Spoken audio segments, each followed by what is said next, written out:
नमस्कार, आदाब। आप देख रहे हैं द जस्टिस हिंदी। उत्तर प्रदेश में विकास की रफ्तार अब एक नए स्तर पर पहुंचने जा रही है, क्योंकि प्रधानमंत्री नरेंद्र मोदी आज यानी 29 अप्रैल को हरदोई जिले में देश के सबसे बड़े इंफ्रास्ट्रक्चर प्रोजेक्ट में से एक गंगा एक्सप्रेसवे का लोकार्पण करने जा रहे हैं। इस दौरान प्रधानमंत्री जनसभा को भी संबोधित करेंगे और खास बात यह है कि उद्घाटन के साथ ही मध्य रात्रि से इस एक्सप्रेसवे पर आम जनता के लिए आवागमन भी शुरू हो जाएगा। करीब 594 किलोमीटर लंबा यह एक्सप्रेसवे लगभग 36,230 से 36,402 करोड़ रुपए की लागत से तैयार किया गया है। इसे फिलहाल 6 लेन में विकसित किया गया है, जिसे भविष्य में 8 लेन तक बढ़ाया जा सकता है। यह high speed access control greenfield corridor Meerut से शुरू होकर प्रयागराज तक जाता है और मेरठ, बुलंदशहर, हापुड़, अमरोहा, संभल, बदायूं, शाहजहांपुर, हरदोई, उन्नाव, रायबरेली, प्रतापगढ़ और प्रयागराज समेत 12 जिलों को जोड़ता है। इस एक्सप्रेसवे के शुरू होने से मेरठ से प्रयागराज के बीच यात्रा का समय जो पहले 10 से 12 घंटे का था,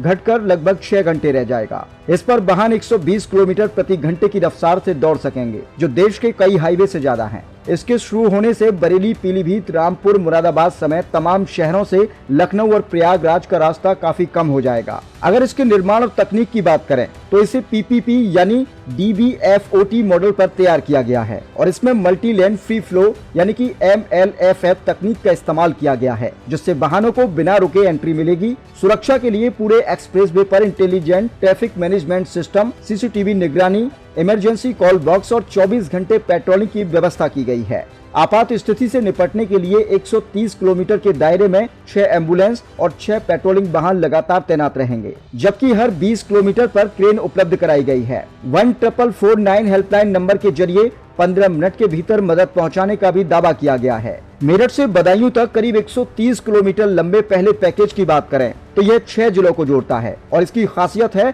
दोनों ओर हरियाली और बिना रुके वाहनों का प्रवेश। इस रूट पर 2 प्रमुख रेस्ट एरिया बनाए जा रहे हैं, एक हसनपुर के पास किलोमीटर 72 पर और दूसरा किलोमीटर 120 के पास, जहां petrol, diesel, CNG, EV charging, food cart और 10-10 शौचालय की सुविधा उपलब्ध होगी। इस एक्सप्रेसवे पर कुल 21 इंटरचेंज, 2 मुख्य टोल प्लाजा, 2 अतिरिक्त टोल प्लाजा और 19 रैंप टोल प्लाजा प्रस्तावित किए गए हैं, जो इसे नेशनल और स्टेट हाईवे से जोड़ते हैं। दिल्ली NCR से आने वाले लोग मेरठ के बिजौली गांव के जरिए इस एक्सप्रेसवे पर आसानी से प्रवेश कर सकेंगे। मेरठ से प्रयागराज तक हल्के वाहन यानी कार आदि को 1500 रुपए तक टोल देना पड़ सकता है। इंजीनियरिंग के लिहाज से भी यह प्रोजेक्ट बेहद खास है। गढ़मुक्तेश्वर में गंगा नदी पर 980 मीटर लंबा पुल बनाया गया है, जिसमें डबल गर्डर तकनीक का इस्तेमाल किया गया है। इसके पिलर्स के बीच में दूरी 40 मीटर से बढ़ाकर 60 मीटर कर दी गई है, जिससे जलीय जीवों और नावों के आवागमन में कोई बाधा न आए। वहीं शाहजहांपुर में करीब 3.2 से 3.5 किलोमीटर लंबी एयर स्ट्रिप बनाई गई है, जहां जरूरत पड़ने पर वायुसेना के लड़ाकू विमान भी उतर सकते हैं।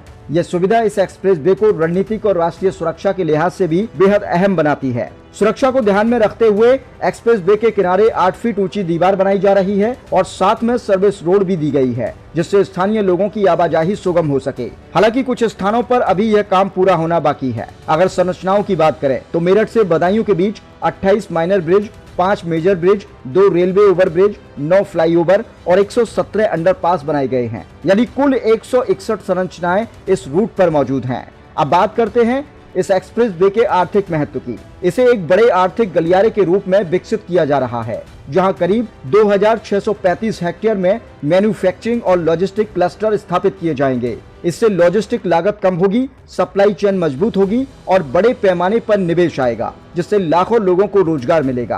किसानों के लिए भी यह एक्सप्रेसवे बड़ा फायदे लेकर आया है, क्योंकि अब उन्हें अपने उत्पाद सीधे शहरों और निर्यात बाजारों तक पहुंचाने में आसानी होगी, जिससे उन्हें बेहतर कीमत मिलेगी और ग्रामीण आय में बढ़ोतरी होगी। धार्मिक और पर्यटन के नजरिए से भी यह एक्सप्रेसवे बेहद अहम है। मेरठ से प्रयागराज का सीधा जुड़ाव होने से कुंभ नगरी तक पहुंचना आसान होगा। वहीं पश्चिमी उत्तर प्रदेश के लोगों के लिए इलाहाबाद हाईकोर्ट तक सफर भी सरल हो जाएगा। इसके साथ ही यह expressway Agra Lucknow expressway, Jewar link expressway, Farrukhabad link expressway और मेरठ से हरिद्वार तक प्रस्तावित मार्गों से जुड़कर उत्तर प्रदेश में पूरब से पश्चिम और उत्तर से दक्षिण तक हाई स्पीड कनेक्टिविटी का एक मजबूत नेटवर्क तैयार करेगा। कुल मिलाकर गंगा एक्सप्रेसवे सिर्फ एक सड़क नहीं, बल्कि उत्तर प्रदेश के विकास का एक बड़ा विजन है, जो उद्योग, व्यापार, कृषि, पर्यटन और रोजगार के नए रास्ते खोलेगा और राज्य की अर्थव्यवस्था को नई रफ्तार भी देगा। अब पूरा देश इस बात का इंतजार कर रहा है कि यह मेगा प्रोजेक्ट जमीन पर कितना बदलाव लाता है। लेकिन इतना तय है कि यह एक्सप्रेसवे उत्तर प्रदेश की तस्वीर और तकदीर बदलने की दिशा में एक ऐतिहासिक कदम साबित हो सकता है।